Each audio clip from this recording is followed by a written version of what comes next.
Hi friends, ಎಲ್ರಿಗೂ ನಮಸ್ತೆ. ದೊಡ್ಡವ್ರಿಗೆಲ್ಲ ನಮಸ್ತೆ, ಚಿಕ್ಕವ್ರಿಗೆಲ್ಲ ವಂದನೆಗಳು. ಚಪಾತಿ ಹಿಟ್ಟು ಯಾವ ಥರ ಕಲಿಸ್ಬೇಕು ಅನ್ನೋದು ತೋರಿಸ್ತಾ ಇದ್ದೀನಿ. ಚಿಕ್ಕವ್ರಿಗೆ ಗೊತ್ತಿರಲ್ಲ, ನೋಡ್ಕೊಳ್ಳಿ. ಈಗ ಹಿಟ್ಟು ಇಷ್ಟು ತೊಗೊಂಡಿದ್ದೀನಿ, ಆಮೇಲೆ ಒಂದು ಅರ್ಧ ಸ್ಪೂನ್ ಉಪ್ಪು ಹಾಕ್ಕೊಂಡಿದ್ದೀನಿ. ನೋಡಿ, ಉಪ್ಪು ಹಾಕ್ಕೊಂಡು ಹಿಂಗೆ ಮಧ್ಯಕ್ಕೆ ಮಾಡ್ಕೋಬೇಕು. ಹಿಟ್ಟು ಇಷ್ಟು ತೊಗೊಂಡಿದ್ದೀನಿ, ಆಮೇಲೆ ಒಂದು ಅರ್ಧ ಸ್ಪೂನ್ ಉಪ್ಪು ಹಾಕ್ಕೊಂಡಿದ್ದೀನಿ. ನೋಡಿ, ಉಪ್ಪು ಹಾಕ್ಕೊಂಡು ಹಿಂಗೆ ಮಧ್ಯಕ್ಕೆ ಮಾಡ್ಕೋಬೇಕು. ಮಾಡಿಕೊಂಡು ಸ್ವಲ್ಪ ನೀರು ಹಾಕ್ಕೊಂಡು ಹಿಂಗೆ ಸ್ವಲ್ಪ ಕಲಿಸ್ಬೇಕ್ರಿ. ನಾದಿ ಕಲಿಸ್ಬಾರ್ದ್ರಿ. ಅದು ನಾದಿ ಕಲಿಸೋದ್ರಿಂದಕ್ಕೆ ಸ್ವಲ್ಪ ಈ ಮೇಲೆ ಎಣ್ಣೆ ಹಾಕಿ ಈ ಚಕ್ಲ ಕಟ್ಕೊಂಡು ಮುಚ್ಚಿಡೋದು. ಹಿಟ್ಟಿಗೆಲ್ಲ ಎಣ್ಣೆ ಹಾಕಿ ಕಲಸಲ್ಲ ನಾನು, ಏಕೆಂದರೆ ಸುಮ್ಮನೆ ಎಣ್ಣೆ ಜಾಸ್ತಿ ತಿನ್ನಬಾರ್ದು ಅಂತಾರಲ್ಲ. ಮೇಲೆ ಮಾತ್ರ ಸ್ವಲ್ಪ ಹಿಂಗೆ ಹಾಕಿ ನೋಡಿರಿ, ಇದರಲ್ಲಿ ಹಿಂಗೆ ಕಲಿಸಿದ್ರೆ ಚಪಾತಿ ಸಣ್ಣಕ್ಕೆ ಉದ್ಕೊಂಡು ಈ ಥರ ಎಣ್ಣೆ ಹಚ್ಕೊಂಡ್ಬಿಟ್ಟು ಆಮೇಲೆ ಒಂದು ಚಿಟಿಕೆ ಹಿಟ್ಟು ಹಾಕ್ಬಿಟ್ಟು ನಾನು ಚಿಟಿಕೆ ಹಿಟ್ಟಿಗೆ ಹಾಕಿ ಈ ಥರ ಮಡಚಿ ಉದ್ದಿಟ್ಕೋಬೇಕು. ನಮ್ಗೆ ಎಷ್ಟು ಬೇಕೋ ಚಪಾತಿ ಎಷ್ಟು ಮಡಚಿ ಉದ್ಕೊಂಡು ಆಮೇಲೆ ದೊಡ್ಡದಾಗಿ ಉದ್ದಬೇಕು ರೀ. ಯಾವ ಥರ ಉದ್ದಬೇಕು ಅನ್ನೋದು ತೋರಿಸ್ತೀನಿ ನೋಡಿ. ಈ ಥರ ಒತ್ತಿ ಉದ್ದಬೇಕು ರೀ ಚಪಾತಿ, ಅವಾಗ ಸ್ಮೂತಾಗಿ ಬರ್ತಾವೆ ರೀ. ಜಾಸ್ತಿ ಹಿಟ್ಟು ಹಾಕೋಬಾರ್ದ್ರಿ. ಆಮೇಲೆ ಉದ್ದದು ಹಿಂಗೆ ಅಂದರೆ ಈ ಥರ ಒತ್ತಿ ಉದ್ಬಿಟ್ರೆ ಹಿಂಗೆ ಎಳೆದ್ಬಿಡ್ಬೇಕು, ಅವಾಗ ಚಪಾತಿ ಸ್ಮೂತ್ ಬರ್ತಾವೆ ರೀ. ಈ ಥರ ಉದ್ದಬೇಕು ನೋಡಿ, ಶಕ್ತಿ ಬಿಟ್ಟು ಉದ್ದಬೇಕು ರೀ. ಈ ಥರ ಉದ್ದಿ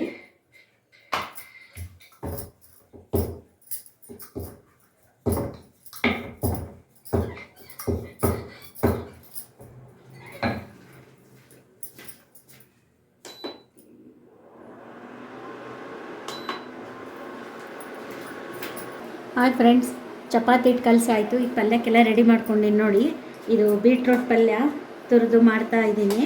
ಅದಕ್ಕೆ ಏನೇನು ಬೇಕು ಅನ್ನೋದಕ್ಕೆ ಈರುಳ್ಳಿ, ಆಮೇಲೆ ಇದು ಕರಿಬೇವು ತೊಗೋತೀನಿ, ಮೆಣಸಿನ್ಕಾಯಿ ಮಿಕ್ಸಿ ಮಾಡಿ ಇಟ್ಕೊಂಡಿದ್ದೀನಿ. ಆಮೇಲೆ ಇದು ಕೊತ್ತಂಬರಿ, ಇದು ಹಸಿ ಕೊಬ್ಬರಿ. ಇದಕ್ಕೆ ನೀರು ಹಾಕಂಗಿಲ್ಲ ರೀ, ಕೂದ್ರ ಪಲ್ಯ ಹಂಗೆ ಮಾಡ್ಬೇಕು ರೀ. ನೋಡಿ, ಎಣ್ಣೆ ಕಾದಿದೆ, ಸಾಸಿವೆ ಹಾಕ್ತಾಯಿದ್ದೀನಿ. ಆಮೇಲೆ ಜೀರಿಗೆ, ಆಮೇಲೆ ಇದು ಉದ್ದಿನಬೇಳೆ ಹಾಕ್ಬೇಕು. ಇದಕ್ಕೆ ಕಡಲೆಬೇಳೆ ಚೆನ್ನಾಗಿ ಅನಿಸಲ್ಲ. ಉದ್ದಿನಬೇಳೆ ಒಂದೆರಡು ಸ್ಪೂನ್ ಹಾಕ್ತೀನಿ ನೋಡಿ, ಚೆನ್ನಾಗಿರುತ್ತೆ. ಪಟ ಸಿಡಿತಾ ಇದೆ ನೋಡಿ. ಇದು ಜೀರಿಗೆ ಸಾಸಿವೆ ಅದು ಸ್ವಲ್ಪ ಸಿಡಿದ ಮೇಲೆ ಹಾಕಬೇಕು, ಚೆನ್ನಾಗಿರುತ್ತೆ ಇದು ಉದ್ದಿನಬೇಳೆ. ಆಮೇಲೆ ಮೆಣಸಿನ್ಕಾಯಿ ಯಾವಾಗಲೂ ಜಾಸ್ತಿ ಇತ್ತು ಅಂದರೆ ನೀವು ಸ್ವಲ್ಪ ಉಪ್ಪು ಹಾಕಿ ಮಿಕ್ಸಿ ಮಾಡಿ ಇಟ್ಕೋಬೋದು ರೀ. ಈ ಟೈಪು ನೀವು ಮಿಕ್ಸಿ ಮಾಡ್ಕೋಬೋದು. ಆಮೇಲೆ ಇದು ಹೆಚ್ಚದು ಬಿಡಿ ಅವಸರ ಇರುತ್ತಲ್ವ, ಆ ಟೈಮಲ್ಲಿ ಯೂಸ್ ಚೆನ್ನಾಗಾಗುತ್ತೆ. ಇದು ಎಲ್ಲ ಮಾಡಿಟ್ಕೊಂಡ್ರೆ ಈ ಥರ ಮಿಕ್ಸಿ ಮಾಡಿಟ್ಕೊಂಡ್ರೆ, ಈ ಥರ ಕೊಬ್ಬರಿ ತುರಿದಿಟ್ಕೊಂಡ್ರೆ ಎಲ್ಲ ಮಾಡಿಕೊಂಡ್ರೆ ಅನುಕೂಲ ಆಗುತ್ತೆ ಇದು ಬೇಗ. ಕರಿಬೇವು ಹಾಕ್ತಾ ಇದ್ದೀನಿ ನೋಡಿ. ಈ ಥರ ಕೆಂಪು ಬರಬೇಕು ಉದ್ದಿನಬೇಳೆ. ಈ ಥರ ಕೆಂಪು ಬಂದಮೇಲೆ ಈರುಳ್ಳಿ ಹಾಕಬೇಕು ಫಸ್ಟು. ಈರುಳ್ಳಿ ಮಾಡಿದ್ಮೇಲೆ ಮೆಣಸಿನ್ಕಾಯಿ ಮಿಕ್ಸಿ ಹಾಕಿರೋದ್ರಿಂದ ಜಾಸ್ತಿ ಹೊತ್ತೇನು ಮಾಡ್ಸೋದು ಬೇಕಾಗಿಲ್ಲ. ಈರುಳ್ಳಿ ಸ್ವಲ್ಪ ಮಾಡಿದ್ಮೇಲೆ ಇದು ಮೆಣಸಿನ್ಕಾಯಿ ಹಾಕ್ಬೇಕು ರೀ. ನಿಮಗೆ ರುಚಿಗೆ ತಕ್ಕಷ್ಟು ಖಾರ ಹಾಕ್ಕೊಳ್ಳಿ, ಆಮೇಲೆ ರುಚಿಗೆ ತಕ್ಕಷ್ಟು ಉಪ್ಪು ಹಾಕ್ಕೊಳ್ಳಿ. ಮೆಣಸಿನ್ಕಾಯಿನ ಮಿಕ್ಸಿ ಮಾಡಿ ಇಟ್ಕೊಬೇಕಾದ್ರೆ ಉಪ್ಪು ಹಾಕ್ತಿರ್ತೀವಲ್ಲ, ಅದಕ್ಕೆ ಪಲ್ಯ కొంచెం ಉಪ್ಪು ಕಡಿಮೆ ಹಾಕ್ಕೋಬೇಕು. ಪಲ್ಯ ಸಾಂಬಾರು ಏನು ಮಾಡಿರುವ ಇದಕ್ಕೆ ಉಪ್ಪು ಹಾಕಿ ಮಿಕ್ಸಿ ಮಾಡಿರೋದ್ರಿಂದ ಸ್ವಲ್ಪ ಅಡುಗೆ ಮಾಡುವಾಗ ಒಂದು ಸ್ವಲ್ಪ ಉಪ್ಪು ಕಡಿಮೆ ಹಾಕಿದ್ರು ನಡೆಯುತ್ತದೆ. ಆಮೇಲೆ ಇದಕ್ಕೊಂಚು ಉಪ್ಪು ಹಾಕ್ತೀನಿ ನೋಡಿ, ಒಗ್ಗರಣೆ ಮಾಡಲಿಕ್ಕೆ. ಸ್ವಲ್ಪ ಇದೆಲ್ಲ 1/4 ಸ್ಪೂನ್ ಹಾಕಿರ್ತೀನಿ.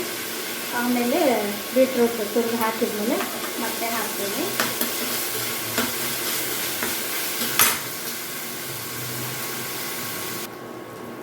ನೋಡಿ, ಇವಾಗ ಅರಿಶಿನ ಪುಡಿ ಹಾಕ್ತಾ ಇದ್ದೀನಿ. ಒಂದು ಸ್ವಲ್ಪ ಅರಿಶಿನ ಜಾಸ್ತಿ ಎಲ್ಲದಕ್ಕೂ ಯೂಸ್ ಮಾಡಿ, ಆ್ಯಂಟಿಬಯೋಟಿಕ್ ಎಲ್ಲ ಒಳ್ಳೆಯದು. ಎಲ್ಲದಕ್ಕೂ ಅರಿಶಿನ ಯೂಸ್ ಮಾಡಿ. ಅರಿಶಿನ, ಬೆಳ್ಳುಳ್ಳಿ ಎಲ್ಲ ಮೆಣಸಿನ್ಕಾಯಿ ಹಾಕಿದ್ದೀನಿ. ಇದೆರಡು ಸ್ವಲ್ಪ ಕಲಸಿದ್ಮೇಲೆ ಒಗ್ಗರಣೆ ಮಾಡಿದೆ. ಇದೆರಡು ಸ್ವಲ್ಪ ಕಲಸಿದ್ಮೇಲೆ ಆಮೇಲೆ ಹಸಿ ಕೊಬ್ಬರಿ ಫ್ರಿಜ್ನಾಗ ಇಟ್ಟಿರ್ತೀವಲ್ಲ, ಅದಕ್ಕೆ ಗಟ್ಟಿ ಇರುತ್ತೆ. ಇದನ್ನು ಹಾಕ್ಬಿಟ್ಟು ಕೊತ್ತಂಬರಿನ ಹಾಕ್ಬಿಟ್ಟು ಲಾಸ್ಟಿಗೆ ಒಗ್ಗರಣೆ ಮಾಡಿದ್ದೀವಿ. ಇವಾಗ ಬೀಟ್ರೋಟ್ ಹಾಕ್ಬೇಕು ರೀ. ಇದಕ್ಕೆ ನೀರು ಹಾಕಂಗಿಲ್ಲ, ಇಷ್ಟೇ ಮಾಡಿಸ್ಬಿಟ್ಟು ಸಾಕು. ಇದರಲ್ಲಿ ನೀರು ಬಿಟ್ಟಿರುತ್ತೆ, ಅದು ಚೆಲ್ಲಕ್ಕೂ ಮನಸ್ಸು ಬರೋಲ್ಲ. ಅದಕ್ಕಾಗಿ ಡ್ರೈ ಇದ್ದರೆ ಚೆನ್ನಾಗಿ, ಬಟ್ ಅದು ಬೀಟ್ರೋಟ್ ರಸ ಹಿಂಡ್ಬಿಟ್ರೆ ಚೆನ್ನಾಗಿ ಇದು ವೇಸ್ಟ್ ಆಗ್ತದಲ್ಲ, ಅದರಲ್ಲಿ ವಿಟಮಿನ್ಸ್. ಅದಕ್ಕೋಸ್ಕರ ಅದನ್ನು ನೀರು ಚೆಲ್ಲೋದನ್ನ ಇದರಿಂದ ಹಿಂಡಿ ಮಾಡಿದ್ರೆ ಇನ್ನೂ ಟೇಸ್ಟ್ ಇರುತ್ತೆ. ಇದು ಥರ ಬೀಟ್ರೋಟು ಎಲ್ಲ ತುರಿದ್ಮೇಲೆ ಸ್ವಲ್ಪ ರಸ ತೆಗೆದು ಮಾಡಿದರೆ ಮೂಲಂಗಿ ಹಿಂದಿ ಬಿರಿಯಾನಿ ಮಾಡಿದ್ವಿ ನೋಡ್ರಿ, ಆ ಟೈಪು ಮಾಡಿದರೆ ಚೆನ್ನಾಗಿರುತ್ತೆ. ಹಿಂದಿ ನನಗೆ ಇಷ್ಟ ಆಗಲಿಲ್ಲ. ನಿಮಗೆ ಬೇಕು ಅಂದರೆ ಬೀಟ್ರೋಟ್ ತುರಿದು ರಸ ತೆಗೆದು ಮಾಡ್ಕೋಬೋದು. ಬೇಕಾದ್ರೆ ರಸಕ್ಕೊಂದು ಸ್ವಲ್ಪ ನೀವೇನಾರು ಹಾಕ್ಕೊಂಡು ರಸ ಕುಡಿಬೋದು. ಚೆಲ್ಲ ಬೇಡ, ವಿಟಮಿನ್ಸ್ ಇರೋದು ಪಲ್ಯ ಬೀಟ್ರೋಟು. ನೋಡಿ ಇವಾಗ ಇನ್ನೊಂದು ಸ್ವಲ್ಪ ಉಪ್ಪು ಉದುರಿಸ್ತಾ ಇದ್ದೀನಿ. ನಿಮಗೆ ರುಚಿ ತಕ್ಕಷ್ಟು ಹಾಕ್ಕೊಳ್ಳಿ ಉಪ್ಪು. ಬೀಟ್ರೋಟ್ ಜಾಸ್ತಿ ಉಪ್ಪು ಹಿಡಿಯಲ್ಲ. ಮೊದಲೇ ಒಗ್ಗರಣೆ ಬೇರೆ ಸ್ವಲ್ಪ ಹಾಕಿದ್ನ. ಇವಾಗ ಇಷ್ಟೇ ನೋಡಿರಿ, ಇದು ರೆಡಿ ಆಯಿತು ಪಲ್ಯ. 5 ನಿಮಿಷ ಕೆಳಗಿಳಿಸಿ ನಿಂಬೆ ಹಿಂಡಬೇಕು. ಇದು ಕೆಳಗಿಳಿಸಿದ್ಮೇಲೆ ನಿಂಬೆ ಹಿಂಡಿದ್ರೆ ಪಲ್ಯ ತುಂಬ ಟೇಸ್ಟಿಯಾಗಿರುತ್ತೆ. ನೋಡಿ ಈ ಥರ ಪಲ್ಯ ರೆಡಿ ಆಯಿತು ನೋಡಿ. ತೀರಾ